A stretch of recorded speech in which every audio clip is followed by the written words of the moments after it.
ಎಂಬುವಂತ ಸೂಚನೆ ನಿಬಂಧನೆ ಯಹೂದ್ಯರಿಗಿತ್ತು. ಅದರ ಪ್ರಕಾರ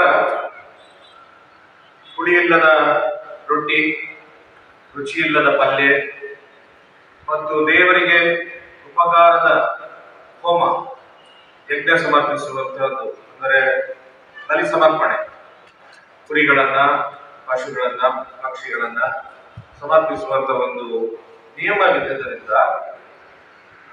ಪ್ಯಾಸ್ ಓವರ್, ಇದರ ಪಸ್ಕ ಹಬ್ಬದಲ್ಲಿ ಜನಜಾತ್ರೆಯೇ ಕೂಡಿ ಬರ್ತಾ ಇದೆ.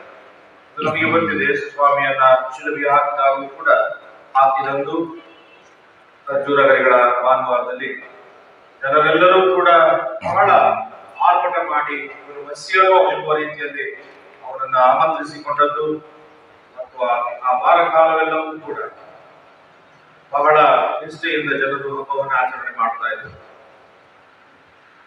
ಅದರಲ್ಲಿ ಒಂದು ಪರಿಪಾಠವಿದೆ ಅಂತ ಹೇಳಿದ್ರೆ, ಜನರೆಲ್ಲರೂ ಕೂಡ ಕುರಿಗಳನ್ನ ಇಲ್ಲವೇ ಬಲಿ ಸಮರ್ಪಣೆಯನ್ನ ಮಾಡುತ್ತಾ ಬರುವಾಗ 3 ಗಂಟೆಯ ಹೊತ್ತಿಗೆ ಆ ಬಲಿ ಸಮರ್ಪಣೆಯನ್ನು ಮಾಡುತ್ತಿದ್ದಂತ ಜವಾಬ್ದಾರಿ ಉಳ್ಳಂತ ವ್ಯಕ್ತಿ ಅದನ್ನು ಸ್ಟಾಪ್ ಮಾಡಬೇಕಾದಂತ ಪರಿಸ್ಥಿತಿ ಬರುವಾಗ, ಇದು ನಿಲ್ಲಿಸುವಂತ ಒಂದು ಸಮಯ ಬರುವಾಗ ಅದು 3 ಗಂಟೆಯ ಆಗಿರ್ತದೆ.